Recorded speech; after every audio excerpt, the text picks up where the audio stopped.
कल जो पैराग्राफ हुआ था अंत में, उसको पढ़ के आगे बढ़ेंगे, जिसमें कहा गुरुदेव ने कि प्रकृति आवृत्ति स्वभाव मुक्त। आवृत्ति में कुछ नवीनता, मुक्ति मुक्ति ही है, आवृत्ति नहीं, नवीनता नहीं। मुक्ति युक्ति में है, सुक्ति में है, यह कहना भी आंशिक सत्य है। युक्ति और सुक्ति सहायक हैं मुक्ति के लिए, और यही भाव लिया गया था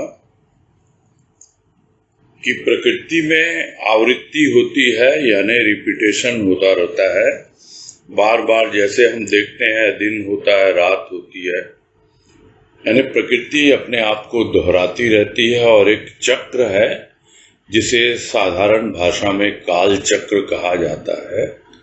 वो काल चक्र के अनुसार प्रकृति उस चक्र में आवृत्ति यानी घूमती रहती है, अपने आप को रिपीट करती रहती है। स्थूल प्रकृति का भी यही हाल है और सूक्ष्म प्रकृति भी यही होती है, किंतु स्वभाव जो है वो इस आवृत्ति से मुक्त है। यानी स्वभाव में किसी प्रकार का दोहराव नहीं, किसी भी चीज को बार बार दोहराना नहीं। यानी वो चक्र से बाहर जब निकल जाता है प्राणी, यानी उसका अंतःकरण स्थूल और सूक्ष्म से परे चला जाता है, तभी वो स्वभाव तक पहुंचता है। यानी वो स्थूल प्रकृति और सूक्ष्म प्रकृति दोनों से ही मुक्त हो जाता है। यह जो प्रकृति में आवृत्ति है, उसमें कुछ नवीनता है। जैसे हमारी सूक्ष्म प्रकृति में भी जब हम एक ही प्रकार की बातों को दोहराते हैं, विचारों पे मनन चिंतन करते हैं, तो उसमें कभी कभी हमें कुछ नया भाव मिलता है, नया विचार मिलता है। तो यह जो आवृत्ति होती है, ऐसा नहीं है कि वो निरर्थक जाती है। कुछ कुछ नवीनता उसमें अनुभव में आती है, किंतु मुक्ति जो है, मुक्ति तो आवृत्ति नहीं है, वो उसे बाहर निकालती है। यानी जब तक हमें बाहर निकलने का भाव न हो, उसके लिए हमारी चेष्टा न हो, तब तक हम उन्हीं चीजों को दोहराते रहते हैं। जैसे प्राय देखा गया है, समय विशेष पे उठेंगे, उसी तरह पूजा करेंगे, उसी तरह आराधना करेंगे, दिन भर उसी ढंग से व्यतीत करते हुए जब सत्संग में जाना है, सत्संग चले गए, वहां पे जो होना है वही होता रहता है। उसके बाद फिर घर लौट आए, और फिर यानी यह जो हमारी एक दिनचर्या बस वो आवृत्ति में ही उलझ के रह जाती है। उसमें जो कुछ भी थोड़ी बहुत नवीनता हमें अनुभव में आनी चाहिए, वो नवीनता हम पकड़ नहीं पाते, या अगर पकड़ते भी हैं तो हमारे भीतर मुक्ति की चाह नहीं होती कि यह जो नवीनता है उसके माध्यम से हम उस ऐसी अवस्था तक पहुंचे कि हाँ भाई, हमें तो नवीन से भी आगे जाना है। क्योंकि नवीन नाम की कोई चीज है ही नहीं। जो आज नया लग रहा है वो कल पुराना हो जाएगा, और जो हमें नया लग रहा है वो हमारे लिए नया हो सकता है, किंतु जिन्होंने अनुभव कर लिया उनके लिए तो वो नया नहीं है। तो इस तरह से समझ में आता है कि मुक्ति तो मुक्ति ही है। मुक्ति में किसी प्रकार का दोहराना नहीं है, किसी प्रकार की आवृत्ति नहीं है, किसी प्रकार की कोई नवीनता नहीं है, क्योंकि वो नवीन और पुरातन दोनों से ही ऊपर उठ चुका होता है, उनसे मुक्त हो चुका होता है। ऐसा भी सुना जाता है कि मुक्ति युक्ति में है, सुक्ति में है। यानी आप संत की वाणी, उसके भाव को धारण कीजिए। यानी सुक्ति यानी उसकी वाणी, उनके वचन। उक्ति सुक्ति यानी सुउक्ति, अच्छी उक्ति, जो भी आपको अच्छी लगी वाणी, उसका भाव धारण करेंगे, साथ ही साथ उस पे आगे बढ़ेंगे और कुछ न कुछ सीखेंगे, कुछ युक्ति लगाएंगे, तो इस तरह से हम मुक्ति की राह पर आगे बढ़ सकते हैं। यह कहना हाँ कुछ अंशों में सत्य है, और यह जो युक्ति और सुक्ति है यह मुक्ति में सहायक हो सकती है, बशर्ते हम उनको सही जगह सही रूप में व्यवहार में लें। आज कह रहे हैं स्वभाव छद्मवेशी भाव प्रकृति के कृत्य ज्ञात अज्ञात में अपने चक्र चलाते ही रहते हैं। स्वभाव से संपर्क होता तो प्रकृति का रहस्य भी प्राणी कुछ समझ पाता, किंतु प्रकृति को ही स्वभाव समझने वाला क्या समझे। प्रकृति में कृति है, प्रगति है, स्वभाव स्वयं पूर्ण। विचारों की तरंगे उठती हैं प्रकृति में, स्वभाव स्वयं गगन सदृश विशाल भाव है, जहां मेघ नहीं, गर्जन नहीं, तर्जन नहीं, विसर्जन नहीं, अर्चन नहीं, वंदन नहीं है, अर्जन वह भी कथन मात्र। भाव स्वयं में समाया, स्वभाव कहलाया। और इसमें जो गुरुदेव समझाना चाह रहे हैं कि अक्सर जो हम स्वभाव को प्रकृति मान बैठते हैं वो कुछ और नहीं है, वो एक छद्मवेशी भाव है।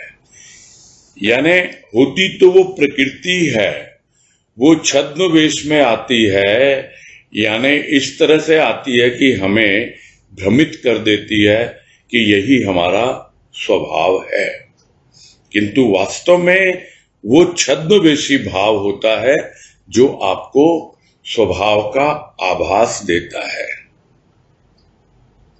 जबकि प्रकृति के जो भी कार्य होते हैं वो भले ही हम उनको समझ पाएं या न समझ पाएं, भले ही वो ज्ञात में हो अज्ञात में हो, वो आपको अपने बंधन में बांधते ही हैं। अपना एक चक्र है प्रकृति का, प्रकृति की एक आवृत्ति है, उसी में वो ज्ञात अज्ञात में अपने कार्य चलाते रहते हैं। प्रकृति में जब तक हमारे भाव सीमित रहते हैं, तो प्रकृति के जितने भी कार्य हैं, कृत्य यानी कार्य, जो भी कार्य हैं वो ज्ञात या अज्ञात में बस अपने चक्र चलाते रहते हैं, यानी अपने ही गोल गोल घूमते रहते हैं, और हमें भी उसी में उलझाते हैं। छद्मवेश धारण करके वो भाव आएगा और हमें बतलाएगा कि हाँ भाई मैं ही स्वभाव हूं। एक बार सुना था कहीं पर या पढ़ा था, ठीक से याद नहीं है, कि जो अंतिम अवस्था होती है ब्रह्म ज्ञान की, जिसको बाबा ने बहुत महत्व दिया, ब्रह्म ज्ञान, और ब्रह्म के साथ माया होती है। जिस तरह है प्रकृति के साथ पुरुष, उसी तरह है माया के साथ ब्रह्म। तो जब ब्रह्म ज्ञान की ओर बढ़ता है प्राणी, तो उसे माया के खेलों को समझना होता है। और माया तो स्वाभाविक है, सब जानते हैं कितना छद्मवेश धारण करके आती है, और वो जो छद्मवेश धारण करके आती है अंतिम अवस्था में, वो स्वयं माया ही ब्रह्म का रूप धारण कर लेती है, और प्राणी यही इसी भ्रम में रह जाता है कि मुझे तो ब्रह्म ज्ञान हो गया। और उसी बात को गुरुदेव यहां पर स्वभाव के दृष्टिकोण से समझा रहे हैं कि यह जो तुम्हारा भाव है, जो छद्मवेश धारण करके आ रहा है, और ये कौन है? ये प्रकृति का चक्र है, जिसमें प्रकृति घूमती रहती है, वो अपना ही चक्र चला रही है और तुम्हें वहां तक पहुंचने में सहायक नहीं हो पा रही है।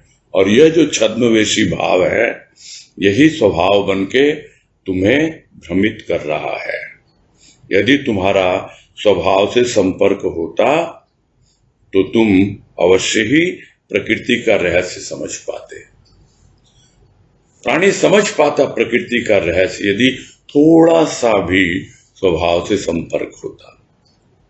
जो बात बार बार आती है कि प्रकृति जड़वत प्रतीत होती है, किंतु उसके अंदर यदि हमारी पहचान है चेतन तत्व की तो जरूर उसमें हम उस चेतन को ढूंढ लेते हैं, अनुभव कर लेते हैं। जो सुख में भी बात आई, आनंद में भी बात आई, आनंद कहाँ, इस लेख में भी वही बात आई, उसी तरह की बात कि सुख में भी आनंद है, बस हमारी पहचान आनंद की होनी चाहिए। हाँ, बहुत लेश मात्र है। तो यह बात जब समझ में आने लगती है तब पता लगता है कि जो कुछ भी प्रकृति में हम कर रहे हैं उसका रहस्य हमें धीरे धीरे खुलता है यदि हमारा थोड़ा सा भी संपर्क स्वभाव से हो, यानी जिसके द्वारा हमारी प्रकृति संचालित है। लोग कहते हैं पुरुष के द्वारा ही प्रकृति संचालित है। तो यह तो ज्ञान की दृष्टि से जो पुरुष और प्रकृति की बातें करते हैं उनका वक्तव्य है। और गुरुदेव ने समझा दिया यहाँ पर कि स्वभाव पुरुष ही है। यानी आप यदि स्वभाव से परिचालित हो या थोड़ा सा भी संपर्क आपका स्वभाव से हुआ हो कभी, या अनुभव कर पाते हो वो भीतर बैठा हुआ जो मेरा स्व है, कभी न कभी तो मेरा भाव उसको छू के आया होगा। ये अलग बात है, एक बार छू लिया तो मुक्त हो गया नहीं, ये फिर प्रकृति आ जाएगी। जैसे वो बच्चे खेलते हैं खेल छूने वाला, कि एक बार छू लिया किसी स्थान विशेष को तो वो तो बाहर निकल गया, किंतु ऐसा नहीं होता है। फिर प्रकृति अपने बंधन में डाल देती है और फिर उसके बाद में आंख मूंद के चक्कर लगाना पड़ता है, फिर से छूना पड़ता है, किसी और को छूना पड़ता है। यानी जो भी हमारे छिपे हुए भाव हैं उनको टटोल टटोल के हमें अपने भीतर से निकालना होता है कि हाँ, यह जो है एकदम अंदर की गहराई से आ रहे हैं, यह मेरे स्वभाव यानी मेरे भीतर बैठा हुआ जो स्व है उससे इसका संपर्क है, वहीं से आ रही हैं ये चीजें। और कहना ना होगा, ये सब बातें गुरुदेव ने बहुत अच्छे ढंग से एक और लेख में समझाई हमें, और उसका शीर्षक था प्राणी की प्रेरणा।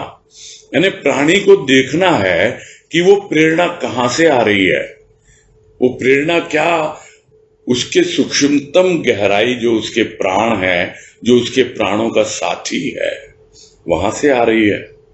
बस यही बात है यहाँ पर कि यदि थोड़ा सा भी संपर्क होता स्वभाव के साथ तो प्रकृति का रहस्य भी कुछ न कुछ तो समझ ही पाता प्राणी।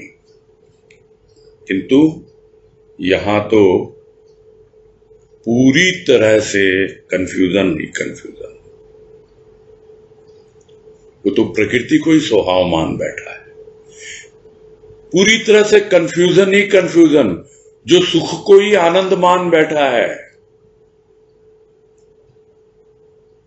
जो कामना को ही, वासना को ही प्रेम मान बैठा है। क्या होगा ऐसे प्राणी का? तो यही बात है समझने योग्य कि प्रकृति को ही जो स्वभाव समझता है वो ये सब बातें क्या समझे, क्या बतलाया जाए उसको। फिर भी यदि समझना चाहे तो समझा रहे हैं गुरुदेव कि प्रकृति में क्या होता है। प्रकृति में कृति है। कृति है यानी कुछ भी गढ़ा जा रहा है, कुछ भी बनाया जा रहा है। वो कौन करता है? वो प्रकृति करती है। तो गढ़ तो दिया, एक बार गढ़ दिया इंसान को, एक बच्चे को, किंतु क्या बच्चा ही पड़ा रहेगा बन के? वो क्या ऐसे ही उसी अवस्था में रहेगा? नहीं, बड़ा होगा। बड़ा होगा यानी विकसित होगा, उसकी प्रगति होगी। तो वो कौन करता है? वो प्रकृति करती है। तो प्रकृति में कृति है, प्रगति है, किंतु स्वभाव तो अपने आप में पूर्ण है। यानी उसे जो कुछ भी करना था, कृति जो भी होती थी हो चुकी, और जो भी उसे प्रगति करनी थी, जो भी उसे विकास को प्राप्त होना था, वो हो चुका। अब आगे कुछ नहीं है, अपने आप में पूर्ण है वो। यानी एक ऐसी अवस्था है जिसे हम कह सकते हैं कि वो स्वयं भू है, यानी वही सब कुछ है, वो अपने आप में परिपूर्ण है। और फिर वही बातें आ रही हैं, वो अवस्था तभी बनती है जब कर्म और ज्ञान दोनों का अवसान हो जाए, तब वो स्वभाव तक पहुंचता है और अनुभव कर पाता है कि स्वभाव स्वयं पूर्ण है। यहां तो गुरुदेव एक इंडिकेशन दे रहे हैं, एक इशारा कर रहे हैं कि भाई देखो, तुम समझो इन सब बातों से, अभी भी तुमको कुछ करना बाकी है, यानी कर्म भी पूरे नहीं हुए, कृति है तो तुम प्रकृति में हो, अभी भी तुम आगे बढ़ रहे हो, कुछ विकास को प्राप्त हो रहे हो, तो विकसित हो रहे हो, तुम प्रगति कर रहे हो, यह भी प्रकृति ही है। जिस दिन स्वभाव तक पहुंच जाओगे, उस दिन अपने आप में पूर्ण हो जाओगे। प्रकृति में क्या होता है? विचारों की तरंगे उठती हैं, और वो तरंगे जब उसकी गहराई में जाता है प्राणी, तो कुछ कुछ भाव की अनुभूति करता है, किंतु तरंगे कहाँ हैं? तरंगे तो सतह पर है। और स्वभाव क्या है? स्वभाव तो गगन के समान विशाल भाव है, यानी इतना सर्वव्यापी भाव है स्वभाव। ठीक है, स्वभाव तक पहुंचने में समय लगता है, किंतु वो जो तरंगे प्रकृति में उठ रही हैं, उसमें भी कहीं ना कहीं तो भाव छिपा हुआ है। हमारी प्रकृति में, सूक्ष्म प्रकृति में कहीं ना कहीं तो है भाव। हम कहते हैं भाव तरंगित करता है, तो यदि तरंगित करता है तो फिर वो भाव अभी सतह पर है। आनंद तरंगित करता है, यानी अब वो भाव हमें आनंद तक पहुंचा चुका है। इस पुस्तक का नाम है आनंद तरंग, इसलिए ये सब बातें ध्यान में आ रही हैं कि जब आनंद हमें तरंगित करेगा तो वो भाव को लेके आएगा, और वो भाव जब सतह पर आएगा तो हमारी प्रकृति में आएगा, और हमारी जो सूक्ष्म प्रकृति है उसमें हमें भाव की अनुभूति होगी। तो आनंद तो बहुत गहराई में है, यानी जो बातें अंदर से आ रही हैं वो सतह पर, और प्रकृति क्या है? प्रकृति जो बातें बाहर से आ रही हैं वो जब अंदर प्रवेश करती हैं और धीरे धीरे वो भाव का रूप लेती हैं, और वो भाव जब स्वभाव हो जाता है तब पता लगता है कि स्वभाव तो अपने आप में एक आकाश की तरह विशाल, व्यापक, सर्वव्यापी भाव है। और ये एक ऐसा आकाश है जहां पर मेघ नहीं है। तो मेघ नहीं है तो गर्जन कौन करेगा? यह मेघ ही तो है जो आपस में टकराते हैं।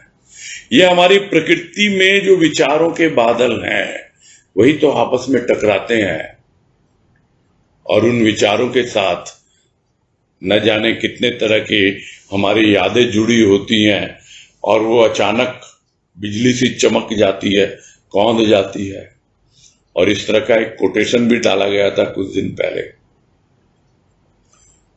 बिल्कुल हम चकित हो जाते हैं, किंतु ये स्वभाव पर पहुंचने के बाद वो तो इतना विशाल और व्यापक है।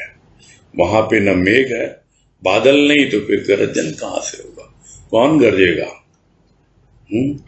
तर्जन नहीं, यानी कुछ छोड़ने की या विसर्जित करने की जरूरत नहीं है। जो छोड़ना था, जिसका त्याग करना था, वो त्याग कर लिया। जो कुछ भी विसर्जित होना था, यानी नेस्त नाबूद होना था, वो सब कुछ हो गया। जो कुछ भी अर्चना वंदना करनी थी, भक्ति पूजा करनी थी, वो सब हो गई। अर्जन है क्या? अभी भी कुछ कमाई करना बाकी है क्या? तो कह रहे हैं वो भी कथन मात्र है। स्वभाव में अर्जन है, कथन मात्र। वो कैसे है? क्योंकि स्वभाव की अनुभूति होने के बाद जब वापस संसार में आता है प्राणी, भले ही वो जीवन मुक्त अवस्था जी रहा हो, किंतु फिर भी कर्म होते हैं, फिर भी ज्ञान आता है उसके पास, फिर भी प्रकृति के खेल चलते रहते हैं, फिर भी कुछ न कुछ, क्या कहें, संसार का व्यापार, लेन देन चलता रहता है, चाहे स्थूल में चाहे सूक्ष्म में। इसलिए कुछ खर्च करना है तो कुछ कमाई होती रहती है। तो लेश मात्र है, अपने आप सब कुछ होता रहता है। अर्जन भी होता है, विसर्जन कब होगा? जब आप उसको पकड़ के रखेंगे। नहीं तो यह कुछ इतना सहज होता है कि आपको समझ में ही नहीं आता है।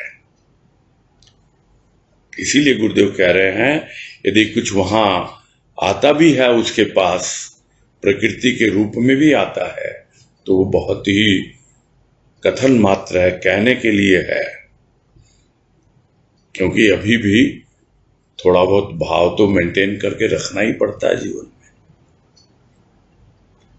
और जैसे ही वो भाव स्वभाव में समा जाता है, तो फिर वो स्वभाव कहलाता है। तो एक यात्रा भाव की, प्रकृति से होते हुए प्रकृति के परे स्वभाव तक, और उसके बाद की यात्रा स्वभाव से होते हुए प्रकृति में जो खेल हो रहे हैं उसका अवलोकन करते हुए, उस भजन को समझते हुए, वो जीवन जीते हुए, जो भी थोड़ा बहुत प्रकृति का जो आदान प्रदान है, गुणों से गुणों का वर्ताव है, क्योंकि वो तो गुणों से ऊपर उठ चुका है, वो तो खाली देखता है, वो तो भजन कर चुका है, उसका तो अर्चन वंदन सब हो चुका। अब उसके लिए क्या बाकी रह गया? सब कुछ तो प्रकृति करती है उसके लिए। और ये सब बातें गुरुदेव ने पहले ही समझा दी प्राकृतिक भजन में।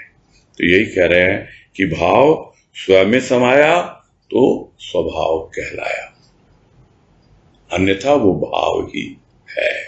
और भाव की अलग अलग अवस्थाएं हैं। ये सब बातें भी भाव योग में हम समझ चुके हैं। और फिर यही है कि प्रारंभ में जो कल परसों भी बात आई कि भाव में क्या है, प्रारंभ में इष्ट होता है, यानी सूक्ष्म रूप तो आना शुरू हो गया, किंतु अभी भी हम उस स्थूल रूप से बंधे हुए हैं, यानी साकार में बंधे हुए हैं। भले ही वो भाव सगुण रूप में आना शुरू हो गया है। जैसे जैसे आगे बढ़ेंगे तब जाकर वो निराकार रूप आएगा, गुण उसमें भी रहेगा, किंतु वो उस अवस्था में इष्ट का भाव होगा। और जब इष्ट का भाव होगा तब वो भाव तो होगा, यानी हमारा ध्यान केवल भाव पर होगा, किंतु वो भाव इष्ट ही प्रदान करता रहेगा। किंतु जहां भाव ही भाव है, केवल भाव ही भाव है, वो जो अवस्था है वो ही हमें स्वभाव तक पहुंचा सकती है। यह बात बड़े स्पष्ट रूप से हमें समझ में आ जानी चाहिए कि जब तक हम साकार के चक्कर में पड़े रहेंगे जब तक हम सगुण के चक्कर में पड़े रहेंगे तब तक हम स्थूल या सूक्ष्म प्रकृति के चक्कर में ही लगे हुए हैं। जब उससे परे जाते हैं तो भी एकाएक वो अवस्था नहीं बनती है, पूरी तरह से उससे पार हो जाता है भाव और वो स्वभाव में समा जाता है, तभी वो भाव स्वभाव कहलाता है। आगे कह रहे हैं, स्वभाव का ज्ञान भी अति अल्पसंख्यकों को है। प्रकृति स्वभाव का अंतर वैसा ही रहस्यजनक है जैसा भजन तथा प्राकृतिक भजन का। तो ये बातें तो अभी भी हुई हैं कि एक भजन जो करना होता है और धीरे धीरे वो भजन इतना सहज हो जाता है और उसके बाद वो भजन जहां से उठता है वहीं पे समा जाता है, तब समझ में आता है कि यह भजन करना नहीं है, स्वतः ही भजन हो रहा है। ये सब बातें प्राकृतिक भजन में गुरुदेव ने समझाई और यहां यही कह रहे हैं गुरुदेव, ये इसी प्रकार का रहस्य है। इसका रहस्योद्घाटन जब होता है तभी मालूम पड़ता है कि प्रकृति और स्वभाव में क्या अंतर है। तो स्वभाव का ज्ञान बहुत कम लोगों को है, पहुंच ही नहीं पाते लोग वहां। हो सकता है आत्मा तक पहुंच जाए, आत्मज्ञान हो जाए, तो क्या आत्मज्ञान ही स्वभाव तक पहुंचना है? ये सब बातें हो सकता आगे बतलाएंगे गुरुदेव, किंतु यहां तो इतना ही कह रहे हैं कि इसका ज्ञान बहुत कम लोगों को है, जिस तरह है भजन और प्राकृतिक भजन का ज्ञान बहुत कम लोगों को है। आगे कह रहे हैं, विज्ञान विमोहित प्राणी विज्ञान के अन्वेषण में ही संलग्न तथा विमग्न, प्रकृति की अनुकंपा का इच्छुक, स्वभाव के भाव से अनभिज्ञ ही रहा। विज्ञ भी स्वभाव तथा प्रकृति के अंतर को समझ न सका। अन्य जन अन्न और जन की चर्चा कर मन बहला रहे हैं। प्रकृति का खेल ही ऐसा है। और ये इतना सुंदर पैराग्राफ है कि क्या हो रहा है दुनिया में, इसको समझाने के लिए इतने सुंदर ढंग से गुरुदेव ने समझाया है कि प्राणी क्या है, आज क्या अवस्था है। यानी majority of the people in the world, majority कितनी की होती है? लोग कहते हैं 50% से ज्यादा होने से मेजॉरिटी हो जाती है। यहां बात हो रही है मेजॉरिटी का मतलब 99.9% लोग, यानी 1000 में से कोई एक होगा जो इस प्रकार का जीवन जीता हो या इस दिशा में सोचता हो। अन्यथा आज प्राणी की क्या अवस्था है, विज्ञान ने उसको विमोहित कर रखा है। विमोहित यानी बिल्कुल एकदम हिप्नोटाइज्ड कर रखा है, बिल्कुल एकदम अपने कंट्रोल में कर रखा है और प्राणी बेहोशी में जिए जा रहा है, समझ ही नहीं पाता है। और जो थोड़ा बहुत सोचता है हाँ मैं कुछ हूं, तो वो तो उसके विज्ञान के अन्वेषण में लग जाता है। मुझे कुछ और खोज करना है, मुझे कुछ और खोज करनी है। तो इसमें इतनी बुरी तरह से सारी दुनिया लगी हुई है, किसी में संलग्न है, इसी में लगी हुई है, और इसी में लगी हुई है तो स्वाभाविक है इसी में अपने आप को भूल बैठी है।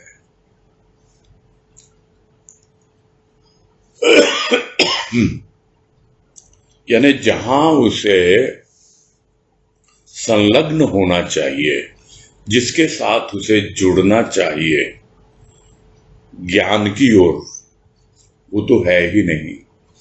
विज्ञान क्या है? प्रकृति का ज्ञान, और वो भी स्थूल प्रकृति का ज्ञान, फिजिकल नॉलेज।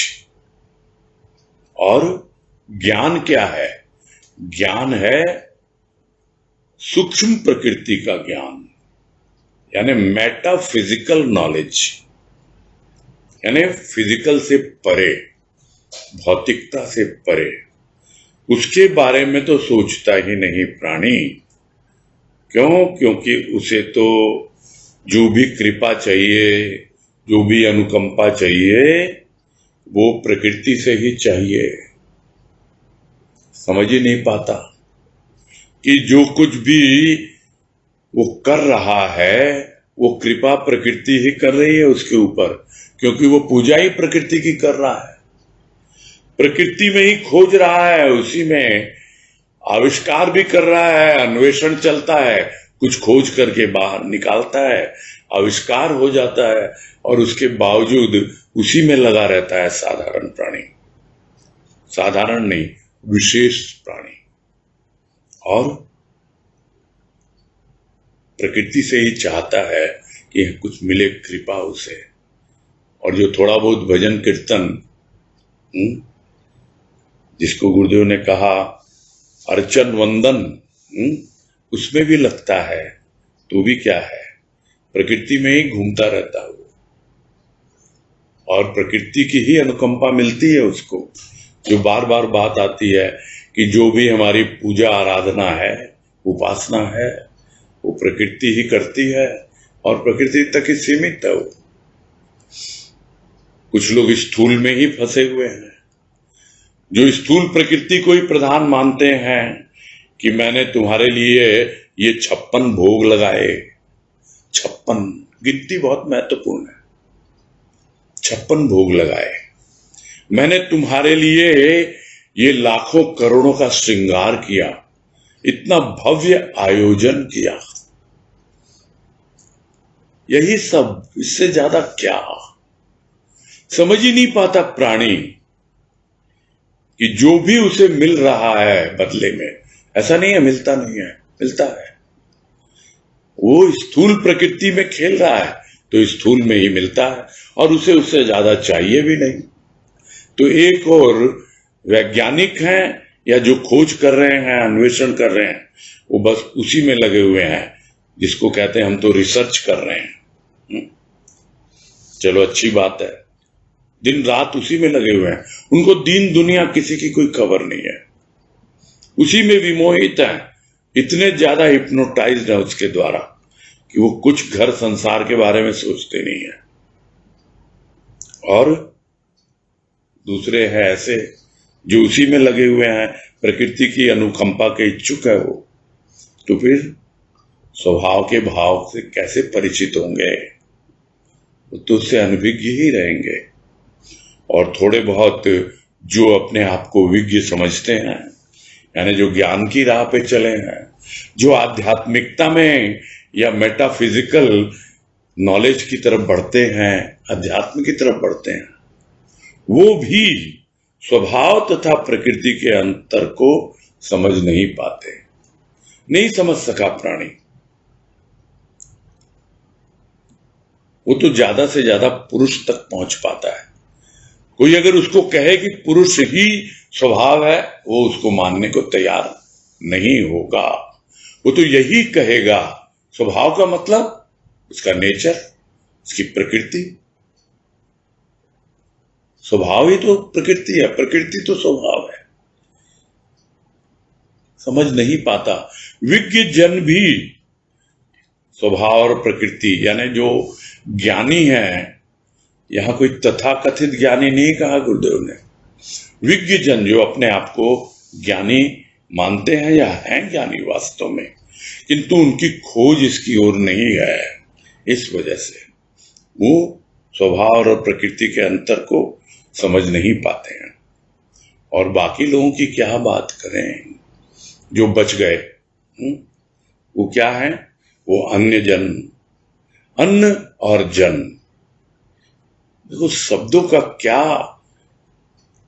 कहा जाए, गुरुदेव ने किस तरह से इस्तेमाल किया है।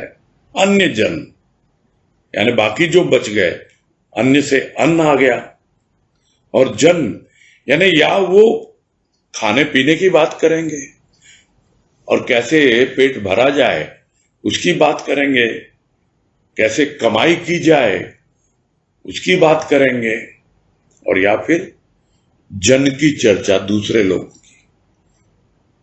हाँ, इसके यहां ये हो रहा है, उसके यहां ये हो रहा है, उसने तो ऐसा कह दिया, उसने ऐसा कर दिया। तो या तो अन्न की बातें करेंगे, अन्न की चर्चा करेंगे, या जन की चर्चा करेंगे। बस यही करके अपना मन बहला रहे हैं और सोच रहे हैं कि हम तो बहुत मस्त हैं, बहुत आनंदमय जीवन जी रहे हैं, बहुत मजे में चले जा रहे हैं। ये अवस्था है। तो क्या है ये प्रकृति का खेल है। प्रकृति का खेल ही ऐसा है, ये समझना चाहिए। आगे कह रहे हैं, छद्मवेशी स्वभाव छद्मवेशी नहीं रहता, चाहिए पहचान। पहचान परिचित कराता है, वेश का मर्म बताता है, तभी प्राणी समझ पाता है।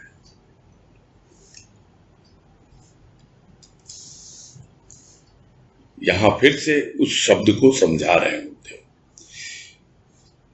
कि जब तक स्वभाव छद्मवेशी भाव में रहता है, तो वो जो छद्मवेशी स्वभाव है, जो अपने ऊपर एक आवरण ओढ़ के आता है और अपने आप को बतलाता है कि मैं ही स्वभाव हूं, लेकिन वास्तव में वो प्रकृति का ही रूप होता है, तो वो ज्यादा दिन तक कैसे रहेगा? नहीं, छद्मवेशी नहीं रह पाएगा ज्यादा दिन तक।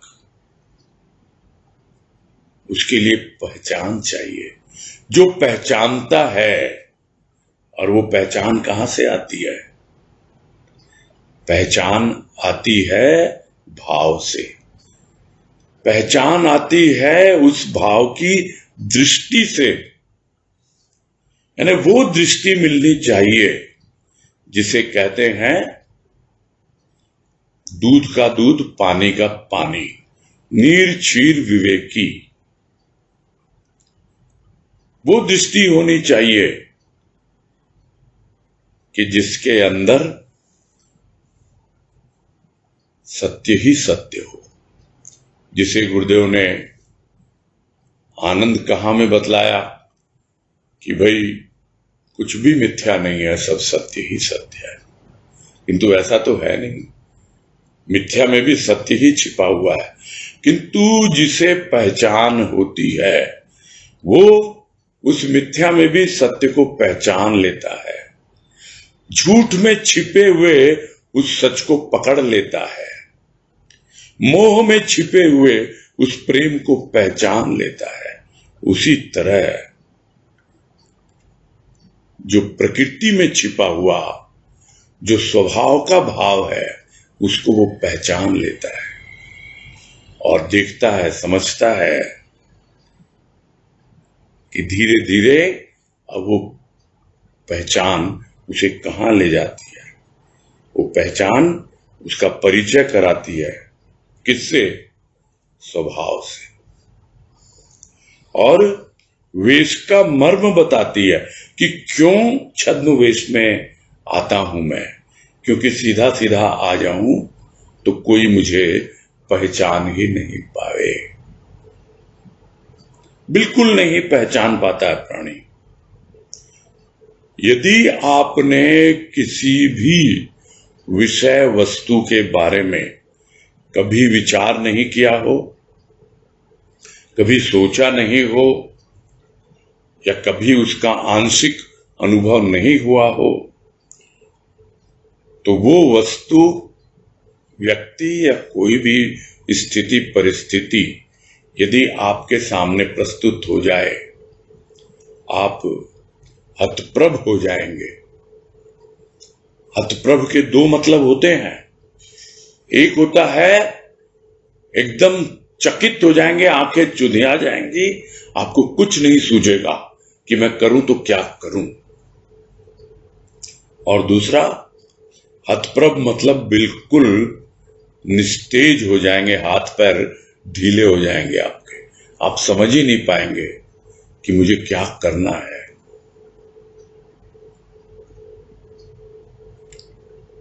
किसी का अनुभव सुना हुआ, नाम नहीं लेंगे,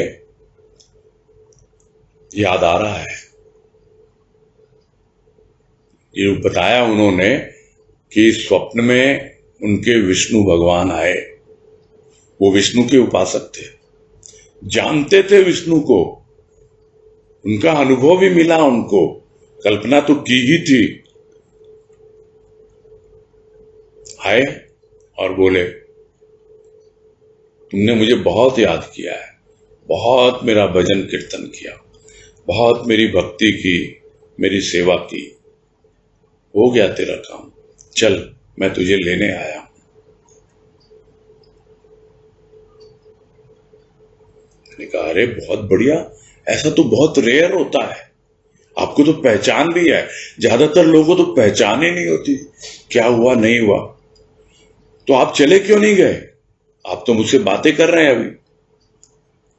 नहीं नहीं, मैंने कहा अभी तो ये काम बाकी, वो काम बाकी, वो कर लेता हूं, फिर आना प्रभु आप। यही है असली चीज। पहचान चाहिए, और पहचान होने के बाद उस वेश का मर्म समझना होगा कि किस वेश में वो स्वभाव हमारे सामने आ रहा है, कौन सा रूप धारण करके आ रहा है, और उस वेश का मर्म वो बतलाता है। कौन? वो छद्मवेशी स्वभाव, उसको पकड़ के धीरे धीरे हम उस असली स्वभाव तक पहुंच सकते हैं। वो बतला देगा मैंने क्यों ये वेश धारण कर रखा है, बतला देगा कि ये वेश मैंने इसलिए धारण कर रखा है, नहीं तो लोग रोज सुबह शाम दिन रात मुझ तक पहुंचे और बार बार मुझे तंग करते रहे। जिन्हें अनुभव में आता भी है, दिखलाई पड़ता भी है अनुभूति के रूप में, वो भी उसे छू नहीं पाते हैं। ज्योति दिखती होगी किंतु उसको स्पर्श नहीं कर पाएंगे आप। ये तो एक ऐसा अनुभव होता है कि सारा मर्म समझा देता है। क्यों नहीं छू पाते? क्योंकि उसके ऊपर भी एक आवरण होता है, और वो जो आवरण होता है वो पारदर्शी आवरण होता है। वो सब कुछ दिखला देगा। वो भीतर बैठा हुआ स्वभाव वो एक ऐसा पारदर्शी आवरण प्रकट कर देगा और उस वेश का मर्म बतला देगा कि क्यों मैंने यह छद्म वेश धारण किया हुआ है। और तभी प्राणी समझ पाएगा कि वास्तव में स्वभाव में और प्रकृति में क्या अंतर होता है। आगे कह रहे हैं, अवतारवाद में दो भक्त आते हैं, अंजनी पुत्र हनुमान तथा अर्जुन। प्रथम दर्शन दोनों के लिए समस्या है, किंतु पहचान ने प्रभु का सखा तथा भक्त दोनों को ही अमर बना दिया। और ये छोटा सा पैराग्राफ इसलिए लेना पड़ा कि पहचान कहां से कहां पहुंचा देती है। जो गुरुदेव ने पिछले पैराग्राफ में कहा कि छद्मवेशी नहीं रहता, चाहिए पहचान। जिस तरह हनुमान जी पहचान नहीं पाए राम को, जिस तरह अर्जुन पहचान नहीं पाए कृष्ण को, प्रथम दर्शन दोनों के लिए समस्या, किंतु जिस वक्त पहचान गए तो फिर दोनों अमर हो गए। एक प्रभु का भक्त और एक प्रभु का सखा। तो यह तो अवतारवाद है, किंतु जब आप अवतार से ऊपर उठते हो कि वो कौन है जो अवतार लेके आया, राम का, कृष्ण का, तो उसको भी लोग कह देते हैं कि यह विष्णु का अवतार। तो ये विष्णु है, यह किसका रूप है? तो हम जहां कहीं भी जिस अवस्था में भी होंगे, ये जितने भी त्रिदेव हैं, ब्रह्मा विष्णु महेश, या जितने भी त्रिगुण हैं, सतोगुण रजोगुण तमोगुण, ये सब के सब प्रकृति का ही अलग अलग रूप है। जिस दिन यह स्पष्ट हो जाए तब हमें समझ में आएगा कि वास्तव में राम कौन है और हनुमान कौन है। तब हमें समझ में आएगा कृष्ण कौन है, अर्जुन कौन है। और इसी बात को गुरुदेव ने भाव निर्जरणी पुस्तक के अंत में कृष्ण अर्जुन शीर्षक के नाम से व्यक्त किया कि दुनिया में जितने भी प्रकार के संबंध हो सकते हैं, यहां तो सिर्फ प्रभु का सखा कहा है और लोग उसी तरह जानते हैं, किंतु कृष्ण और अर्जुन के क्या क्या संबंध हो सकते हैं, और उसमें लगभग 37-38 संबंध बताए गए हैं कि कृष्ण अगर ये है तो अर्जुन ये है। और बहुत बड़ी कृपा उनकी रही है कि उसका भी विश्लेषण गुरुदेव ने करवाया।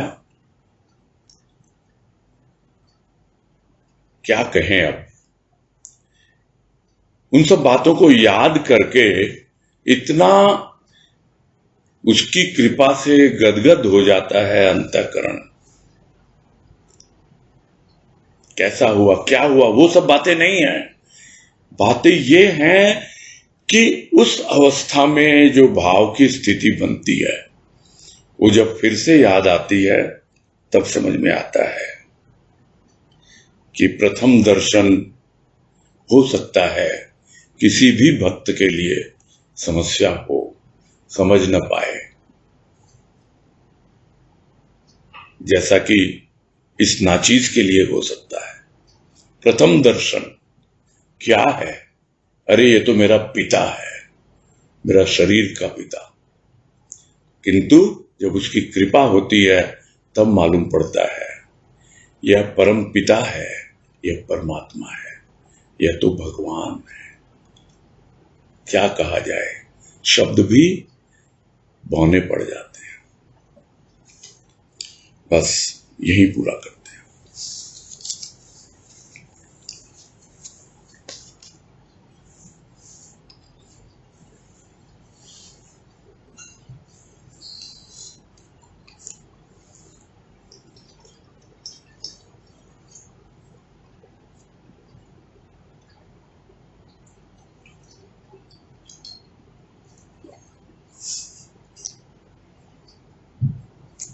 हाँ, अजय बंसल बोलिए।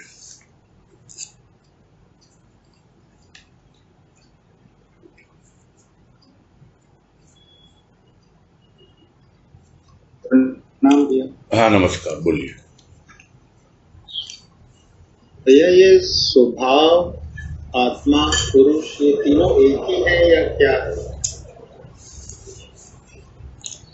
ये सब बताएंगे गुरुदेव, अभी इतनी जल्दबाजी मत करो, पूरा लेख हो जाने दो। अच्छा, हाँ हाँ जी, हाँ जी। किसी न क्योंकि ये तो एक बताया ही है कि पुरुष ही स्वभाव है, ये तो बता दिया गुरुदेव ने, है ना? हाँ जी, हाँ जी। हाँ, और आगे बहुत कुछ क्लियर करेंगे जहां तक मैं समझता हूं। है ना, क्योंकि ये हाँ ठीक है। हाँ उसकी डिटेलिंग वही करे ना तो अच्छा लगेगा, है ना। हाँ भैया, सही है। प्रणाम। हरिओम हरिओम। अनीता तुलसियान। प्रणाम भैया। हाँ नमस्कार, बोलिए।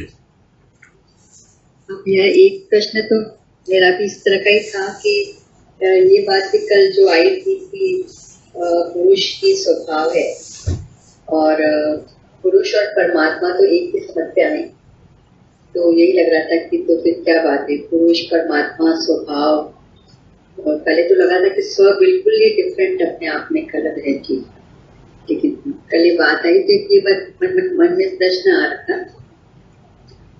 वो जो लोग प्रकृति और पुरुष का ज्ञान लेते हैं, जो प्रकृति और पुरुष की बातें करते हैं, उनको समझा रहे हैं गुरुदेव कि आप यह मत समझो कि स्वभाव प्रकृति होता है, पुरुष ही है स्वभाव। उनको समझा रहे हैं। जो आत्मा की बात करते हैं, जो अंतरात्मा कह के कहा कि अंतरात्मा और आत्मा में वही अंतर है, जो कल परसों आई थी ना बात कि अंतरात्मा जो है वो आत्मा से प्रकाशित है। तो यहां आत्मा का मतलब वो आत्मा नहीं था जो हम अक्सर आत्मा बोलते हैं। यहां आत्मा से मतलब था परमात्मा का, और अंतरात्मा से मतलब जो आत्मा हम बोलते हैं वो। तो किस संदर्भ में कौन सी बातें होती हैं वो बोलना मुश्किल है। और कल वो प्रश्न भी किया था उसने, बिटिया ने, स्वाति ने, हाँ, कि अंतरात्मा मैंने देखा उसको तो कॉन्सेंस बोलते हैं और आत्मा को सोल बोलते हैं। ऐसे समझ में नहीं आती है चीजें, किस संदर्भ में क्या बातें होती हैं उसको उसी संदर्भ में समझ में आगे ठीक, है ना।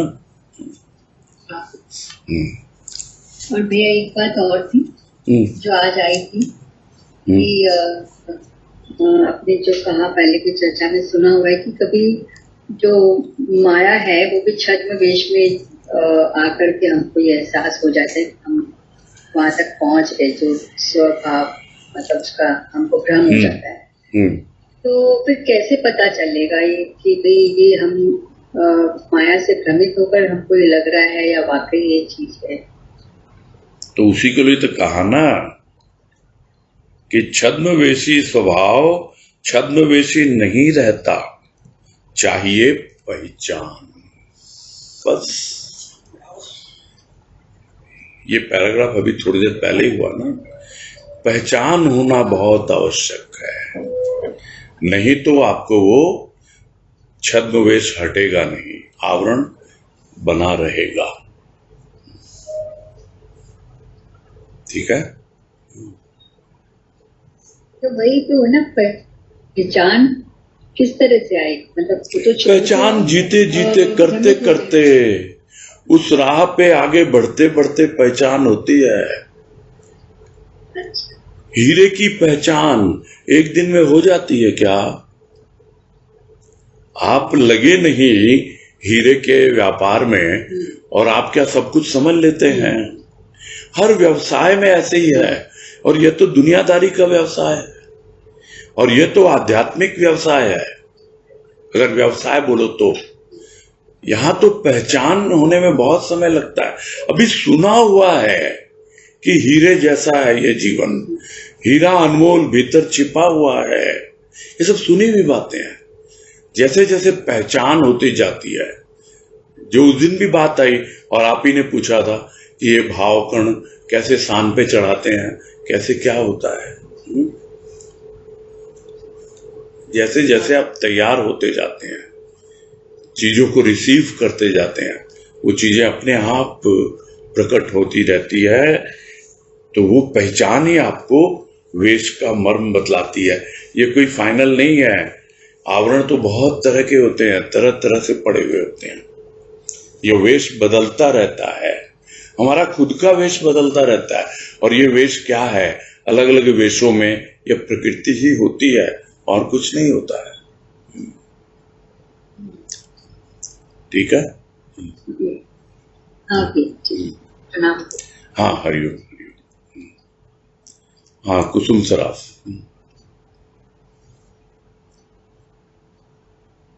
जय गुरु की भैया। हाँ, जय गुरु की। हरिओम, बोलिए। हरिओम भैया। मुझे शायद प्रश्न पूछना नहीं आ रहा है, लेकिन जो अभी आप बोल रहे थे ना कि दुनिया के जो भी संबंध हो सकते हैं, तो ये जो प्रकृति और स्वभाव के संदर्भ में आप कह रहे हैं, और कृष्ण अर्जुन का आपने उदाहरण दिया है, तो इसमें तो यही समझ में आता है ना, जैसे कि कृष्ण मुख्य है तो कर्ण अर्जुन है, तो कृष्ण जैसे प्रेम है तो कृष्ण प्रेमी, अर्जुन प्रेमी है। तो दोनों का एक दूसरे से वो हो गया ना, पूरक हो गया, एक दूसरे मतलब प्रकृति पुरुष एक जैसे हो गए। नहीं, ये बात ये हो रही है अभी कि एक तो अवतारी रूप है उसका, कृष्ण का। हाँ। जो अवतारी रूप है उसमें अर्जुन उसका सखा है, किंतु गुरुदेव ने जो उस कृष्ण का ऐसा रूप बताया कि वो अवतार कहां से लिया कृष्ण ने, तो लोग कहेंगे विष्णु ने अवतार लिया, लेकिन वो विष्णु कहां से आया? तो वो कृष्ण जो कहता है गीता में कि मैं ही हूं जहां से सृष्टि की रचना हुई है, तो वो कौन है? वो सृष्टिकर्ता वही है ना, वहीं से तो सारे अवतार आए हैं, वहीं से सब कुछ आया है। तो गुरुदेव ने कृष्ण के नाम से उस बात को बतलाया है कि वो जो एक है, जो कृष्ण, और बाकी जो अनेक हैं, जो वो संबंध हैं अनेक, वो अनेक संबंध अर्जुन के रूप में किस किस प्रकार से हैं, वो कृष्ण अर्जुन में उन्होंने एक्सप्लेन किया है। ये कहने का मतलब। तो वो एक जो पहले एक बार आपको ध्यान है कि एक पोस्टर रखा रहता था माँ के ऑफिस में, उसमें सबसे ऊपर में सत्य होता था, उसके बाद 3 भाग होते थे, फिर ब्रह्मा विष्णु महेश हो गए, फिर उससे आगे सृष्टि की रचना और तो भगवान का सारा आता था, वही चीज हो गई ना ये? नहीं, मेरे को पोस्टर खैर ध्यान में नहीं है, लेकिन देखो क्या है, इसको समझने के कई तरीके हो सकते हैं। जो सबसे सिंपल तरीका है, जो आध्यात्मिक ज्ञान की दृष्टि से बताया जाता है, जो गुरुदेव ने भी कल परसों यहाँ टच किया था, कि जो प्रचलित स्वभाव शब्द जो है वो प्रकृति का पर्यायवाची समझते हैं लोग। जिस प्रकार से आत्मा, जैसे आत्मा अंतरात्मा, उसको एक समझते हैं, किंतु विज्ञ जन जानते हैं कि अंतरात्मा आत्मा नहीं है, वह तो आत्मा से प्रकाशित है। तो यहां आत्मा से क्या तात्पर्य है? यहां आत्मा से वो तात्पर्य नहीं है जो एक देह में सीमित है, यहां आत्मा से वो तात्पर्य है जो पूरी सृष्टि की रचना कर रहा है, वो आत्मा, वो आत्म तत्व है ना। तो उस दृष्टि से आप समझें तो वो आत्मा ही सृष्टि करता है। तो आत्मा के बाद आता है प्राण, प्राण के बाद आते हैं जो सूक्ष्म तत्व हैं, अहंकार, बुद्धि, चित्त, मन, ये चारों। उसके बाद आते हैं स्थूल तत्व जो 5 हैं। तो इस तरह से सृष्टि की रचना हुई है। तो यह समझने के लिए ज्यादा इजी रहता है, बशर्ते वो जो अवतारवाद में कि पहले ये था, फिर 3 देवता, फिर उन देवताओं से और देवी देवता, फिर और पता नहीं, मैंने वो पोस्टर देखा नहीं है, ठीक से याद भी नहीं है मुझे, लेकिन मैं तो इसको ज्यादा बिलीव करता हूं, या मेरी समझ में ये ज्यादा सिस्टमेटिक है समझने के लिए। तो आत्मा ज्योतिर्लिंग हुई ना, ज्योति हुई ना, एक ज्योति का प्रकाश है, जो भी है, हाँ जी, जो प्रकाश पुंज है जिससे संपूर्ण सृष्टि प्रकाशित है, वही आत्म तत्व है। वहीं से छद्मवेशी बन करके वो कृष्ण जो है, वो राम जो है, वो सत्य, वो सब छद्मवेशी है। हाँ जी, अवतारवाद है, छद्मवेशी बन करके आया है यहाँ जी पर। हाँ, जी हाँ। उसके बाद तो अगर उनको हम ईश्वर मानते हैं, हाँ। तो उसके साथ में जो लोग उनके साथ, जैसे अर्जुन और कृष्ण का है, तो फिर अर्जुन और कृष्ण के साथ संबंध जो हुआ, उनका गुरु शिष्य का हुआ या जो भी संबंध, हाँ जी, सारे संबंध प्रकृति और स्वभाव के साथ से क्या माना जाएगा? उसमें ये माना जाएगा कि प्रैक्टिकल रूप में आपने कृष्ण को एक अवतारी समझा है और अर्जुन को उसका सखा समझा है। सिर्फ एक रिलेशन आपने समझा, प्रकृति है, दोनों ही में प्रकृति नहीं, प्रकृति शब्द वाणी, प्रकृति का अलग संबंध बताया है कि पुरुष कृष्ण, प्रकृति अर्जुन, ये बतलाया है उसमें। प्रकृति पुरुष का संबंध भी बतलाया है ना। ये सिर्फ आप एक शब्द में इसको नहीं बांध सकते हैं। जो कृष्ण अर्जुन जो लास्ट है ना, जो पूरी भावना जर्नी के अंत में, मैं एक दिन बैठे बैठे सोच रहा था बहुत पहले कि गुरुदेव के लिखने की जरूरत क्यों पड़ गई, मन में सोच रहा था। तब मुझे उनकी कृपा से यही समझ में आया कि अगर आप ये जो रिलेशनशिप है ना कृष्ण और अर्जुन का पूरा, ये समझ लें, इस पूरे रिलेशनशिप में सारे दुनिया के किसी भी प्रकार के संबंधों, सारे संबंधों का सार है। और जो भाव निर्जरणी में जितनी भी वाणी गुरुदेव ने लिखी हैं, उन सब वाणियों का सार एक कृष्ण अर्जुन में है। इसीलिए सब वाणी लिखने के बाद अलग से ये लिखा गया है। खैर ये मेरी अपनी सोच हो सकती है या अपना ऑब्जर्वेशन हो सकता है। मतलब साथ साथ में जैसे वो है ना कि सब चीज में साथ साथ में जोड़ा है ना कृष्ण को। तो जैसे आप उस दिन एक दिन बता रहे थे ना कि एक ही सिक्के के दो पहलू हैं, तो सिक्का अगर दूसरा पहलू नहीं होगा तो कैसे सिक्का सिक्का रहेगा?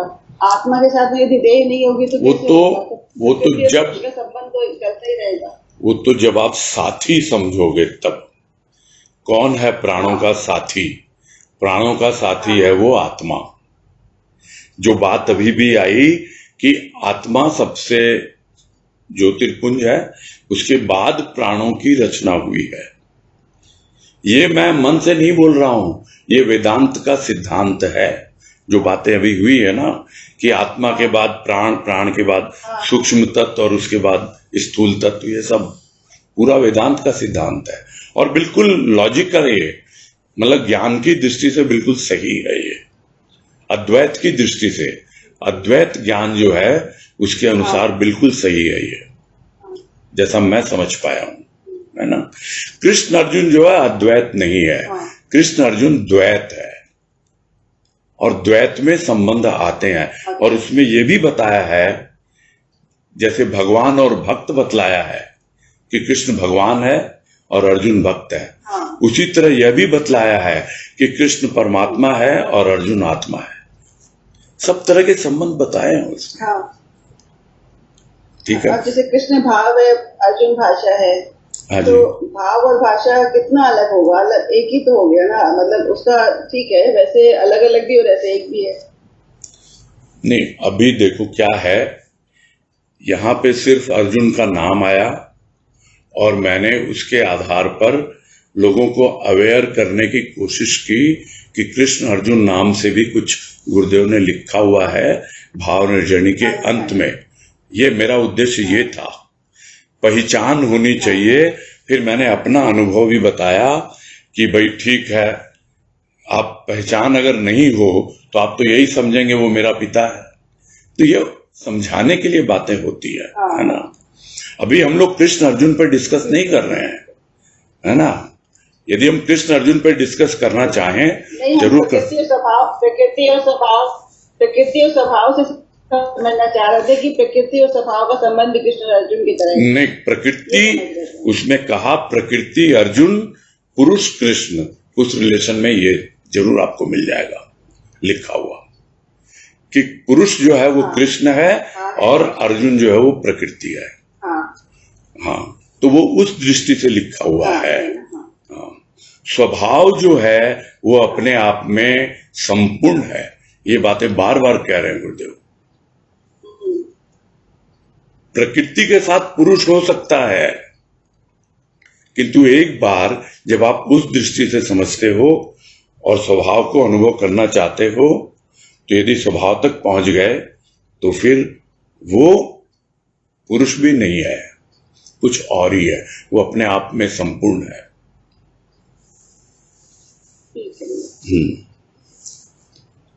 ठीक है, पूरा करें। हाँ भैया, ठीक है। हाँ, हरिओम। हाँ, हरिओम। हरिओम। हाँ, पूरा करते हैं। ठीक है भैया जी। हरिओम भैया जी। हरिओम। हरिओम सबको। हरिओम। हरिओम सबको। हरिओम। हरिओम। हाँ, हरिओम। हरिओम सबको। हरिओम। हरिओम। हरिओम।